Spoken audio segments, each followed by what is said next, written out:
turn to Section 1. Section 1. You will hear a telephone conversation between a teacher from the Art Centre and a female student's father about her art courses. First, you have some time to look at questions 1 to 3.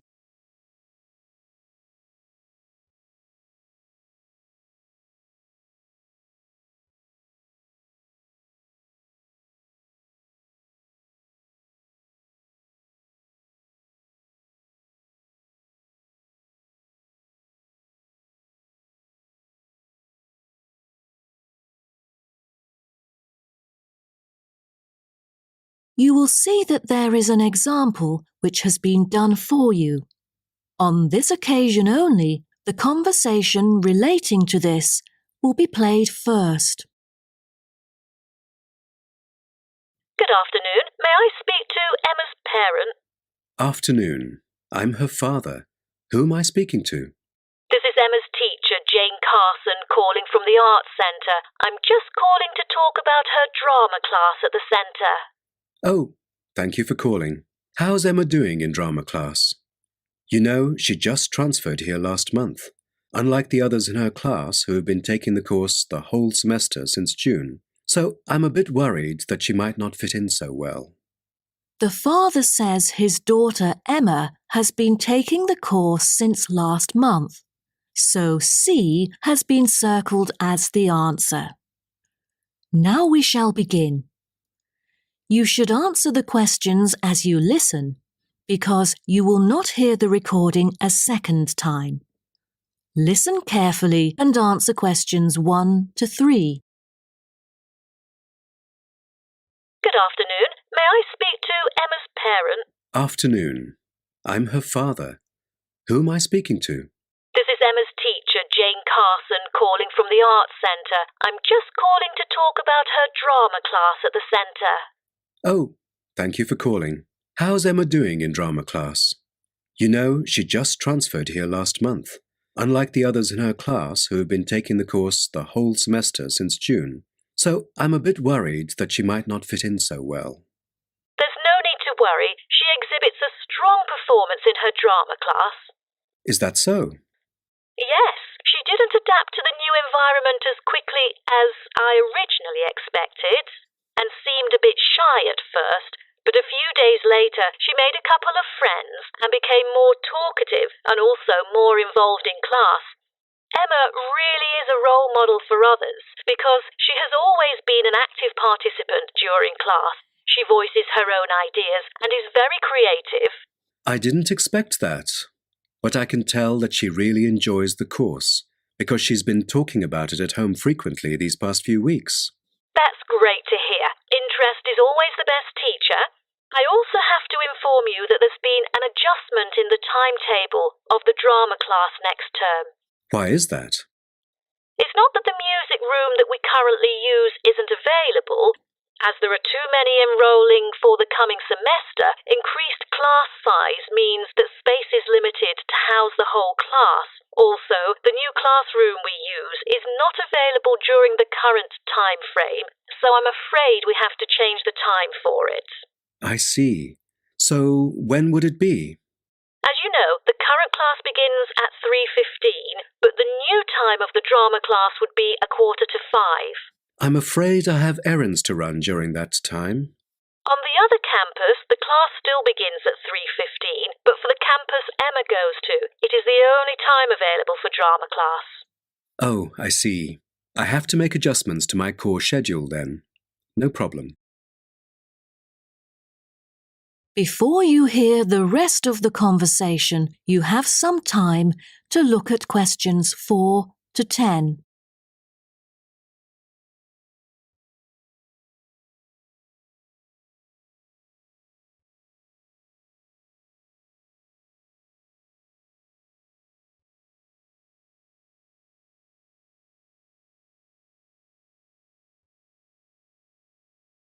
Now listen and answer questions 4 to 10. Miss Carson, I'm thinking about signing Emma up for another art course. I'm thinking about dance class. Dance class is a a popular course here, a great choice for a child to shape up and have fun. But unfortunately, it is oversubscribed at the moment. I have to put you on the waiting list. That's too bad. What else can I choose from then? Could you give me some advice? Sure. Emma could take singing class as well. This would improve her musicality. Sounds good. When is that? It is held every Friday evening. That's too bad. Emma already has a swimming class earlier that evening. It will be too late for her to come home if she takes this course. There is also a vocal course available. Emma's got a great voice. I'm sure she'll stand out in the class. Tell me about it. The vocal course starts at 4:30 p.m. every Tuesday.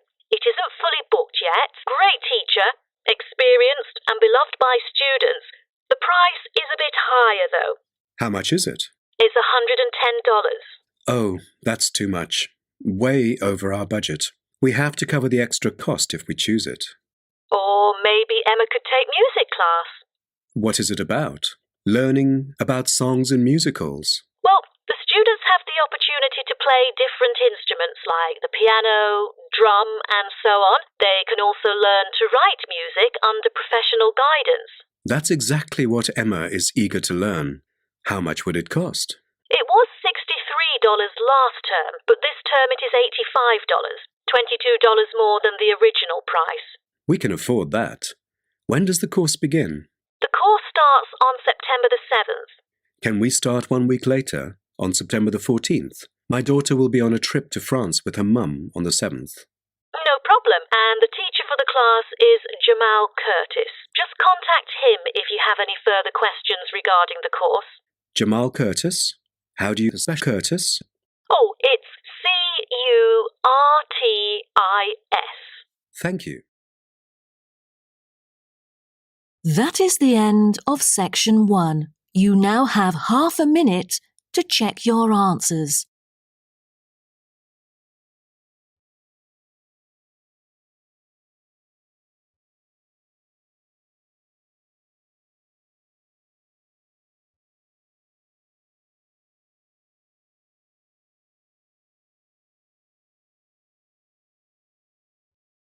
Section 2. You'll hear a coordinator for the annual ski and snowboard exhibition talking to the audience about some practical information for the whole event. First, you have some time to look at questions 11 to 15.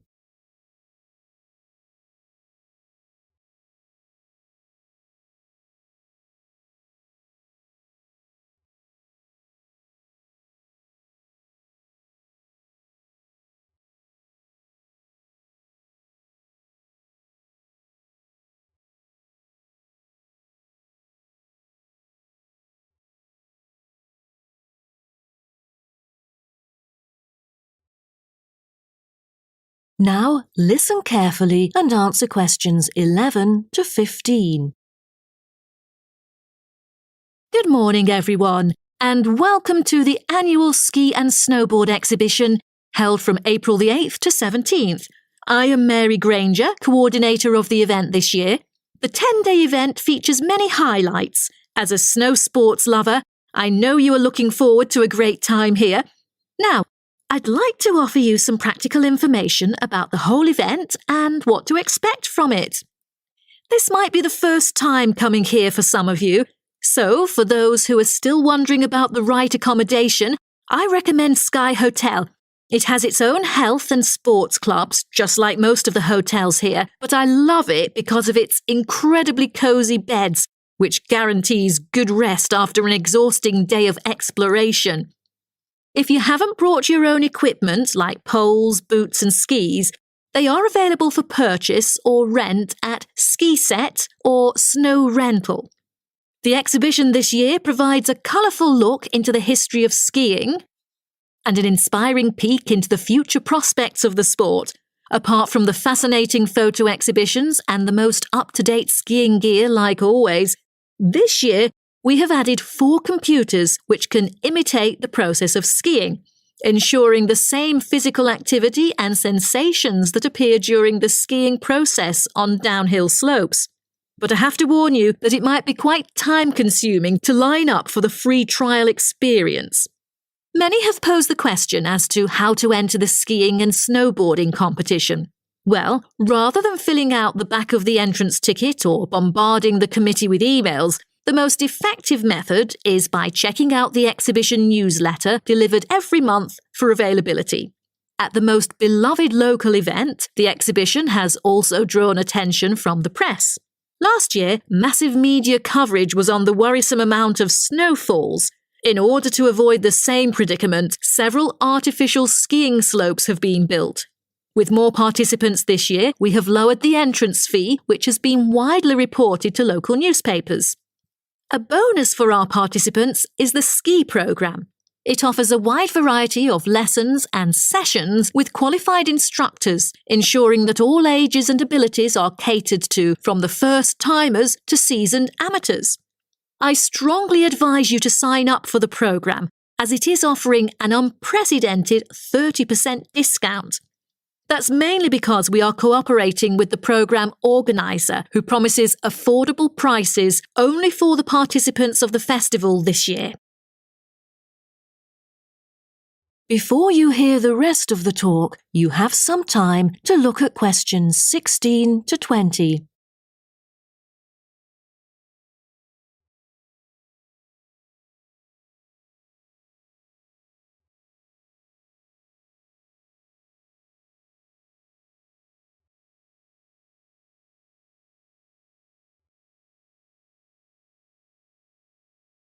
Now listen and answer questions 16 to 20. Now, I would like to introduce you to the list of presentations during the following week so that you can better plan your schedule. The first presenter, Simon, is one of our best ski instructors.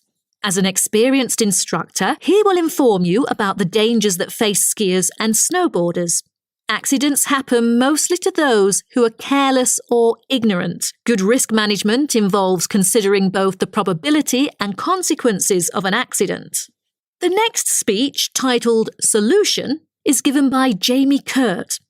A list of problems may occur to novice skiers and snowboarders, so he is going to offer useful information for first-timers on choosing the appropriate gears, the right dress code, and ways of protecting your skin. For instance, some of you may have rented the skiing equipment, but rental footwear is notoriously uncomfortable.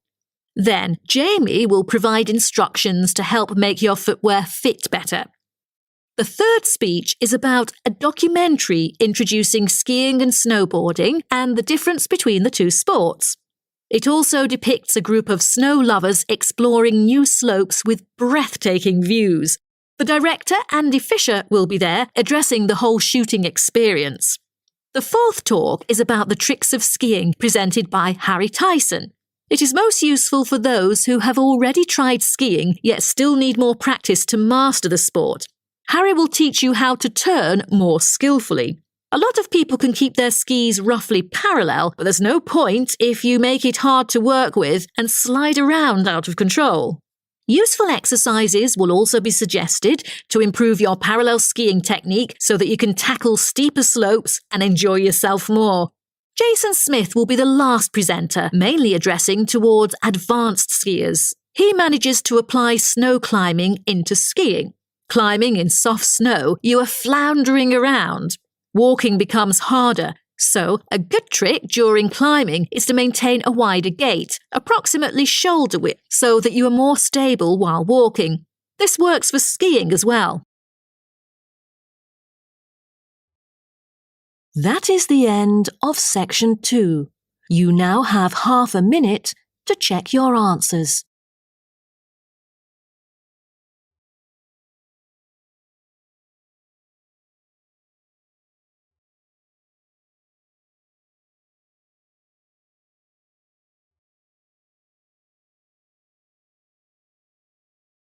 Section 3.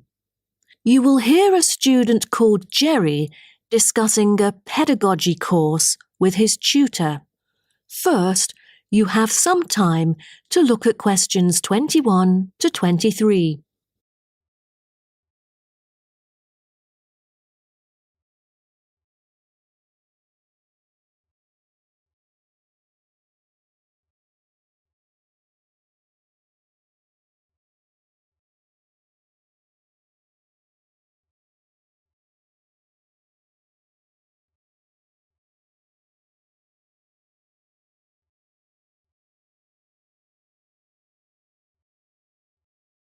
Now, listen carefully and answer questions 21 to 23.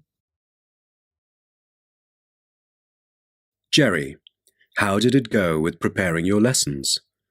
Is there anything you would like to discuss? Well, this is actually the first time that I have ever taught in an elementary classroom. After 8 years of learning pedagogy, I want to practice what I've learned in an instructive manner. But I'm a bit stuck right now. The topic I want them to research is a bit hard for pupils. I'm afraid that they won't be able to handle it on their own. So I need new ideas on designing more effective teaching methods. Mr. Carter, do you have any suggestions? Well, you should probably read this book called Professional Learning, written by J.K. Simmons. He is a professor who just transferred here last semester, but is already popular amongst the students for his creative teaching methods. There is an extensive range of learning approaches mentioned in the book, including approaches for team research, which might be helpful to you. You mean dividing the students into groups to do research? I've never thought of this before. How does it work? Professor Simmons has already demonstrated how efficient this approach can be. Basically, it aims to increase cooperation between students so they can present the results in a collaborative fashion. It helps them to develop their own voice and perspective. I'll check out the book as soon as possible. It seems I can borrow some of the essential concepts and work them into my course design. Before you hear the rest of the talk, you have some time to look at questions 24 to 30.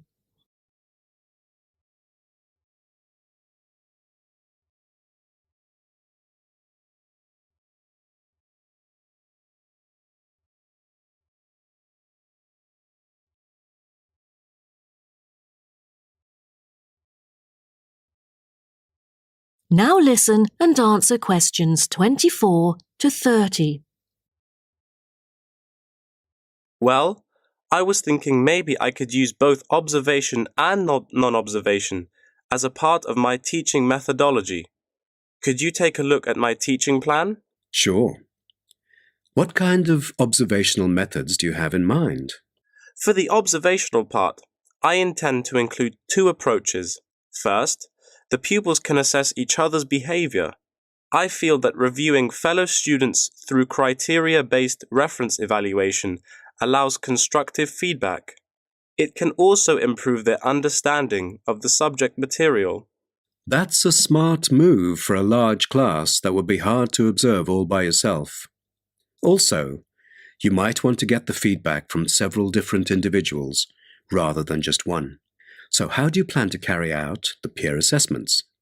Oh, every pupil will be required to write a diary, which includes group projects, presentations, and in-class discussions. They'll put down their remarks. I'll collect them on a regular basis, which can also help me see whether they can keep up or not. Good. What else do you intend to do? Besides that, I also plan to do video recording. I've already purchased a camera, just in case I miss anything important. I can go back and review their performances anytime I want. Would you record every in-class activity? No, I'll just keep track of an in-class simulation, which would require every pupil to fully participate. Students will act as members of a city council meeting, discussing issues like whether or not prohibition should be instated in the United States. This kind of teaching method is both inspiring and challenging. I can't wait to see how yours works out. Do send me a copy of the assessment afterwards, will you? No problem. So, what do you have in mind for the non-observational approaches? Well, my plan is to quantify the statistics. Numbers do not lie. It is the most direct way to measure their performance. See how well they've learned. Where does the data come from? I'll evaluate the test results, including the midterm, final exam, and pop quizzes, which would only take up about 40% of the overall assessment. Sounds like a lot of tests and assignments. Please remember that you don't want to wear out your students. Keeping them engaged is the key to efficient learning. Once they are exhausted, they just stop trying. Oh, I haven't thought about that. You are right. I don't want to frighten them with tons of assignments and exams. I'll make note of that. Thanks for the advice. I remember last time you mentioned questionnaires, right? That's true, but it is not for my students. In fact, they have to design their own questionnaires and choose the respondents using the internet. As a complement of other teaching activities, it would deepen the creative learning process. Is that all? Oh, the pupils will have to conduct interviews of their own, and for this, they get to choose anyone they like, including relatives, friends, and acquaintances to answer the questions. Seems to me that you have figured out most of your teaching methods, but you still need to polish some of the activities. That is the end of section 3. You now have half a minute to check your answers.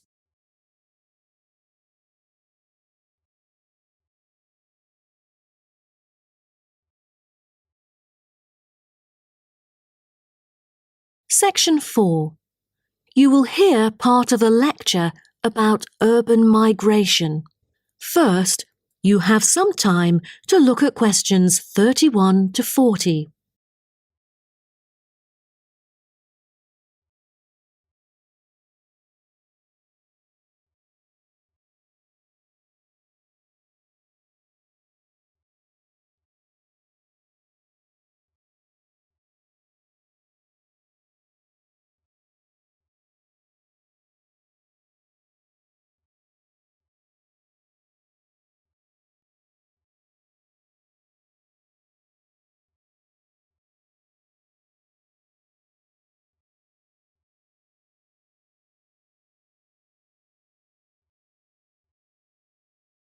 Now, listen carefully and answer questions 31 to 40. Good afternoon, and welcome to my talk on urban migration today. The world has experienced unprecedented urban growth in the recent decades. As much as 3% of Earth's landmass has been urbanized, an increase of at least 50% over previous estimates. Today, people living in cities already outnumber those in rural areas, and the trend does not appear to be reversing. In addition, cities have larger amounts of carbon consumption than rural areas. This is a result from two major aspects. First, with the increase of urban population around the world, the massive construction of urban infrastructure and residential housing is hard to avoid. Second, urban households have a higher rate of car ownership and use more gasoline products. Even though rural exodus is often negatively judged, there are also benefits of migration shared by the local environment and the society as a whole. Well, firstly, global trends of increasing urban migration and population urbanization can provide opportunities for nature conservations, particularly in regions where deforestation is driven by agriculture. As rural dwellers leave their homes, local forests are left to recover. What's more, it is easier for city dwellers to get around. Living in the country means transport can be very difficult. For instance, after midnight, there are no buses or taxis in the countryside. However, there is still a number of public transport modes to choose from in the city. Finally, with more funds and advanced technology, cities endeavor to produce clean energy. New power plants have been built to take harmful methane gas created by the decomposition of rubbish and convert it into electricity. By doing so, an important greenhouse gas is turned into useful energy rather than being directly emitted into the atmosphere. The hustle and bustle of city life offers women the opportunity to explore different professions and pursue their own careers. Women in cities work as engineers, managers, and even football players. This change of roles has affected their marital status and family life. More women are choosing their careers over marriage, which raises the graph of late marriages. As a result, more are remaining single well into their late 30s. They want to be independent and earn money on their own. It is also easier for them to get a promotion while working in the city. Women are slowly achieving wider participation at work, while in rural areas, the mindset is still very conservative.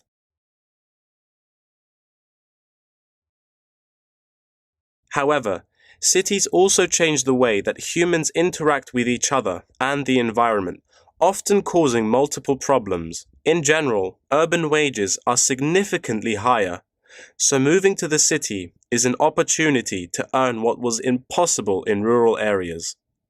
However, the wage difference is often offset by the higher cost of living and absence of self-produced goods, including subsistence farming. A sizable proportion of new corners attach greater importance to money and gradually abandon their former way of life, thus risking losing their culture. These new city residents are also faced with another problem. According to statistics, crime rates are significantly higher in densely populated urban regions than in rural areas. For instance, property crime rates in our metropolitan areas are 3 to 4 times as high in comparison to the rates in rural communities.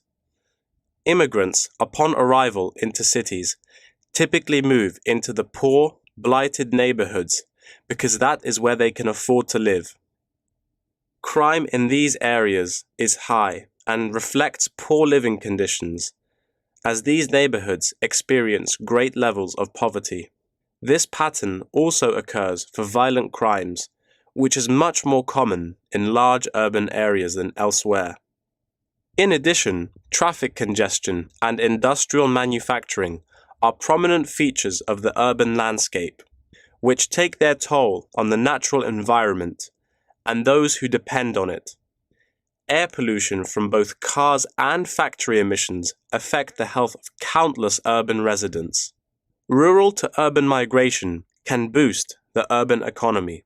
With a better economy, cities provide their residents with better welfare, but the concentration of services and facilities such as education, health, and technology in urban areas inevitably contributes to greater energy consumption. Another problem with life in the city is traffic congestion. It makes people late to work and thus stresses us out before we even get there.